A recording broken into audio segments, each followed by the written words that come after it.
Every diesel locomotive on the planet burns thousands of gallons of fuel, yet its engine never turns the wheels. Not one axle is mechanically connected to it. What is actually driving a 6,000 horsepower freight train, the rough equivalent of 20 to 40 pickup trucks, is electricity. The diesel is just there to generate it. These are secretly electric trains, and the reason they have to be comes down to an engineering problem so fundamental that no gearbox ever built could solve it. Most people picture a diesel locomotive the same way they picture a car or a truck. Big engine up front, a series of gears, or a transmission, and a drive shaft that spins the wheels. It's a mental shortcut built from years of watching vehicles on the road. In a car, the engine's power travels through a gearbox, maybe an automatic or a manual, splitting torque between the wheels as you shift up and down. Press the gas, the engine revs, gears mesh, and the wheels turn. It's mechanical, direct, and easy to imagine, even if you've never peeked under the hood. That's the everyday drivetrain model. Engine, transmission, wheels, all locked together in a chain of steel and oil. It's so familiar that it feels like common sense. And when you see a locomotive the size of a house, burning through enough fuel to power a small neighborhood, it's natural to think the same logic applies, just scaled up, with bigger pistons and heavier gears. But this assumption is where the story takes a sharp turn. Because what's hiding inside a locomotive isn't a giant version of your car's transmission. In fact, there's no gearbox at all. The path from engine to wheels is nothing like what you'd find in any road vehicle, no matter how big. The real mechanism at work is something most people never expect, and it quietly rewrites everything you think you know about how these machines move. Inside the body of a diesel locomotive, the real power flow unfolds in three distinct stages. First comes the prime mover, a massive diesel engine, often a 12-cylinder giant, running at a steady speed. Its job is not to spin the wheels directly. Instead, it turns a generator, or in modern units, an alternator. This is the second block, the heart of the electrical system. The spinning engine shaft creates electricity, not motion at the wheels. From here, the third block takes over, traction motors mounted right on the axles.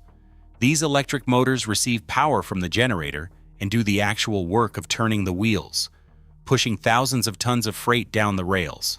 The entire chain is diesel engine, to generator to traction motors, each part with a clear role. The engine burns fuel and makes mechanical energy. The generator converts that energy into electricity. The traction motors turn that electricity into the brute force torque needed to move a train. There is no gearbox, no shifting, and no direct mechanical connection between the engine and the wheels. This setup is not just a quirk of design. It is a deliberate break from the logic of cars and trucks. The diesel engine becomes a rolling power plant, and the locomotive is, at its core, an electric vehicle. Just one that carries its own generator. This three-block system raises a new question. Why go to all this trouble when a direct mechanical connection seems so much simpler? The answer lies in the unique demands of railroading, and in the limits of what gears and transmissions can handle when the forces get this large. Scaling up the familiar engine and gearbox approach from cars to locomotive size runs straight into a wall of physics.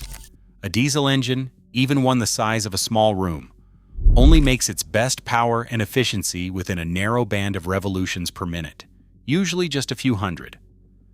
Trains, on the other hand, demand something very different. Enormous torque at startup to get thousands of tons rolling, then a smooth transition to high speeds, all without stalling or shredding the drive system. In road vehicles, a gearbox bridges this gap by letting the engine spin in its comfort zone while the wheels turn at whatever speed the situation demands. But for a locomotive, the numbers get out of hand fast. To multiply engine torque enough to start a heavy freight train, a mechanical transmission would need to be the size of a delivery van, packed with gears thicker than a person's arm. The stresses would be punishing. Every start, every hill, every change in speed would hammer the gears, clutches, and shafts. Reliability would plummet. Even the best heavy-duty gearboxes struggled to survive under these loads for long. Shifting gears smoothly would be nearly impossible without risking catastrophic failure. The result? No practical mechanical gearbox exists that can handle both the low-speed brute force and the high-speed cruising a locomotive requires. This is the unsolvable puzzle at the heart of direct diesel drive. The engine and the wheels simply don't want the same thing. Something else has to bridge the gap. Electric motors have a party trick that no mechanical gearbox can match. They deliver their maximum torque the instant you ask for it, even when standing still. For a locomotive, that's not just a nice feature. It's the secret to moving a train that weighs as much as a small town. The physics is simple but powerful. When current flows into a traction motor, the magnetic fields inside push with full force right from 0 revolutions per minute. There's no need to build up speed or slip a clutch. The result is a surge of raw torque, available immediately, enough to break the static friction holding thousands of tons in place. Contrast that with a diesel engine by itself. Internal combustion engines, whether in a car or a giant locomotive, only make their best torque in a narrow band of revolutions per minute. At low speeds, the torque drops off sharply. That's why cars need gearboxes to multiply the engine's modest low-speed force into something usable at the wheels. But even the most robust transmission can only scale so far before the gears become unmanageably large and fragile. For a train, the numbers are staggering. Getting 100 freight cars moving from a dead stop would demand a gearbox the size of a pickup truck, with gears thick as your thigh, just to survive the initial push. Electric motors dodge this entire problem. Their torque curve is flat at the bottom, with maximum force at 0 speed, tapering off only as the train accelerates. This makes them perfectly matched to the hardest job in railroading, starting a stationary load. The engineer opens the throttle, the generator feeds power to the traction motors, and the wheels respond instantly. There's no grinding of gears, no risk of stalling, no need to feather the clutch. The locomotive simply moves, smoothly and predictably, with every bit of muscle the motors can deliver. In practical terms, a modern freight locomotive can put out as much torque at startup as 20 or even 40 heavy-duty pickup trucks combined. That's not marketing hype. It's the direct result of electric drive physics. And it's why, when the challenge is moving the heaviest loads on land, engineers keep coming back to electricity, even in a machine that burns diesel fuel. This zero-speed torque advantage is the quiet superpower that makes the whole diesel-electric concept work. In 1914, a Swiss-born engineer named Hermann Lemp filed a patent that quietly changed the destiny of railroads. At the time, the idea of using a diesel engine to power a train was tempting, but the practical path from engine to wheels was a mess of problems. The missing piece was control, how to make a locomotive's diesel engine and its generator work together as a single, responsive unit, able to deliver smooth, reliable power to electric traction motors without the jerks, stalls, and overloads that doomed earlier attempts. Lemp's solution was both simple and revolutionary, a feedback control system that could sense the electrical load on the generator and automatically adjust the diesel engine's throttle to match. Instead of two machines fighting each other, the engine and generator became partners, linked by a control circuit that balanced their output in real time. Lemp's patent, US 1216237A, described a coordinated system where a single lever in the cab commanded both the engine and the generator. When the engineer wanted more power, the control system increased the engine's fuel and the generator's excitation at the same time. If the traction motors demanded more current, the system responded instantly, preventing overloads and keeping the engine from bogging down. This was a leap beyond anything that had come before. Early gas-electric rail cars, like the Bumblebee built at General Electric's Erie Works in 1913, proved the concept in the real world. For the first time, a combustion engine could drive a generator, which in turn powered traction motors, all under a single, unified control. The result was a locomotive that could start heavy trains smoothly, accelerate without drama, and operate with a level of reliability that mechanical transmissions could never match. Lemp's feedback control became the backbone of every diesel-electric locomotive built in the decades that followed. It allowed the diesel engine to run within its comfort zone, while the electrical system delivered the brute force torque needed at the wheels. The operator's job was reduced to moving a throttle lever. The rest happened automatically thanks to Lemp's circuitry. This breakthrough didn't just make diesel-electric possible, it made it practical, scalable, and robust enough for mainline service. The chain from diesel engine to generator to traction motor was now complete, each link working in harmony. Lemp's invention turned the dream of a self-contained, electrically driven locomotive into a working reality, setting the stage for everything that came after. The journey from diesel fuel to moving wheels is more intricate than it first appears. After the diesel engine spins up, its power does not head straight for the wheels. Instead, it turns a massive alternator, essentially an industrial-grade generator, producing three-phase alternating current. But traction motors, especially in modern locomotives, do not always want raw AC. The alternator's output is routed to a rectifier, a bank of high-capacity silicon diodes which converts the AC into DC. This DC flows into what is known as the DC link, a buffer, often a hefty capacitor bank, that smooths out voltage and stores electrical energy for an instant before it is needed. From here, the real magic begins. The DC link feeds a solid-state inverter. This device, packed with high-power IGBT transistors, chops and switches the current thousands of times per second, creating a new, precisely controlled three-phase AC signal. The inverter tailors the voltage and frequency to match exactly what each traction motor needs at that moment. Whether the train is creeping out of a yard or barreling down the main line, each traction motor, mounted directly on the axles, receives this customized power and turns it into torque at the wheels. This chain, alternator, rectifier, DC link, inverter, AC traction motor lets the locomotive deliver enormous force smoothly, with pinpoint control. Every link in the chain is tuned for efficiency and reliability, with overall electrical losses typically under 2% from alternator to wheel.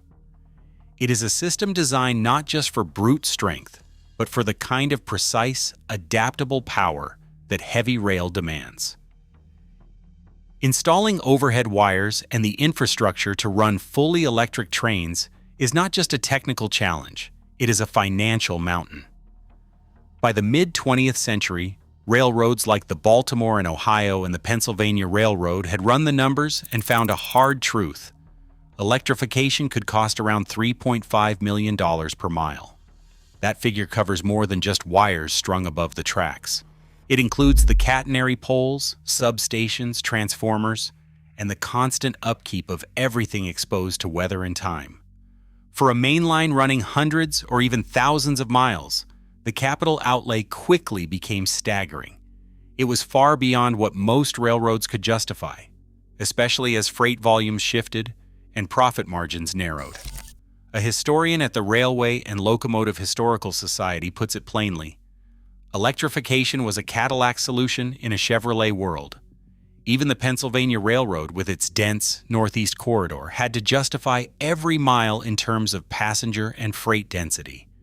When traffic fell short of projections, the return on investment stretched from a hopeful 8 years to over 15 years. Meanwhile, the diesel-electric alternative offered a radically different business case. Instead of betting the farm on fixed infrastructure, railroads could buy locomotives as needed, redeploy them anywhere, and avoid locking up capital in wire and steel. That flexibility, paired with a lower upfront cost, tipped the scales decisively. The diesel-electric was not just an engineering solution, it was a financial lifeline. Every engineering decision is a balancing act, and the diesel-electric locomotive is no exception. One question lingers: does all this electrical conversion introduce waste that could have been avoided with a simpler, direct drive? The numbers tell a different story. In a modern locomotive, the journey from diesel engine to alternator, through inverter, to the alternating current traction motors, is astonishingly efficient. From the shaft of the engine to the torque at the wheels, the electrical chain loses only about 2% of the power along the way. That means 98% of the mechanical energy is still available to move the train, an efficiency figure that rivals the best industrial systems anywhere.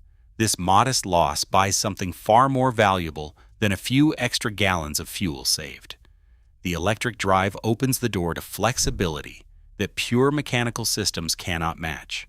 Locomotives can start enormous loads without a clutch, deliver smooth power at any speed, and handle the brute force torque that would destroy a gearbox. They can even reverse the flow, turning the traction motors into generators for dynamic braking, a feature that is impossible with a direct diesel drive. The trade-off is clear. A tiny slice of efficiency is exchanged for operational freedom across every mile of track. When the full picture comes into view, the diesel-electric system stands out not as a compromise, but as a carefully chosen middle path, one where a small technical sacrifice unlocks a world of practical advantages. On the steep descent of Donner Pass, a locomotive engineer faces a test that goes beyond muscle and horsepower. The train, loaded heavy and picking up speed, enters the grade where gravity threatens to outrun the brakes. Instead of relying on friction alone, the engineer pulls the dynamic brake lever. Instantly, the traction motors switch roles. Now acting as generators, they convert the train's momentum into a torrent of electricity. That energy, nearly 3 megawatts at peak, pours into resistor grids, glowing hot as they bleed off the force that would otherwise push the train out of control. The ammeter climbs past 2,800 amps. The whine of cooling fans fills the cab. A sound every engineer knows means the system is working. In that moment, the locomotive's electric heart does more than move the train. It saves it. Without dynamic braking, the air brakes alone might fade, wheels could lock, and disaster would be just a few seconds away. Instead, the electric system quietly absorbs the mountain's challenge, letting the engineer guide the train safely to the bottom. The numbers behind a diesel-electric locomotive's power output can be hard to picture until you stack them against something familiar. A typical freight locomotive rolls out of the factory with 3,000 to 6,000 horsepower under the hood. That's not just a big number on a spec sheet, it is the raw muscle of 20 to 40 heavy-duty pickup trucks, all working together.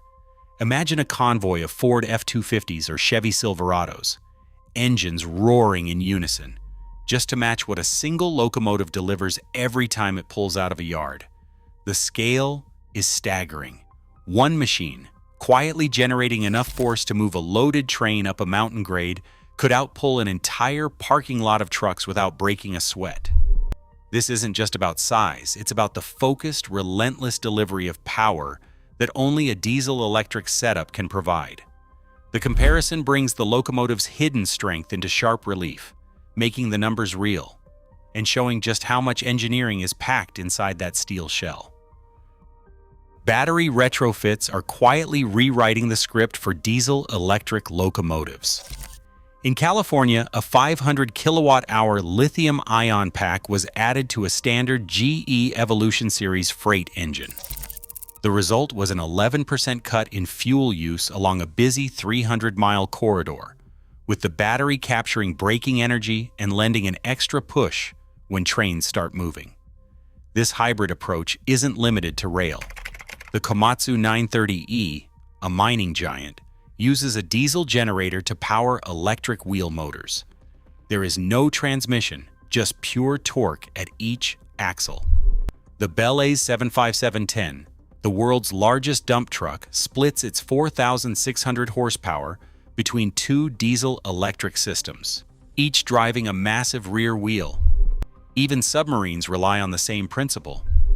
Diesel engines charge batteries, which then run silent electric motors underwater. As a mining engineer puts it, electric drive gives us control and efficiency we could never get from gears alone. Across industries, the diesel-electric blueprint keeps adapting, proving its staying power far beyond the rails. Every time a freight train moves millions of tons across continents, it is proof that hybrid thinking outpaces simple choices.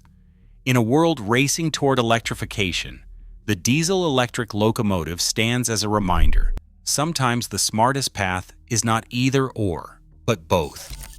As railroads adapt to new energy pressures, this engineered compromise remains an unlikely blueprint for progress.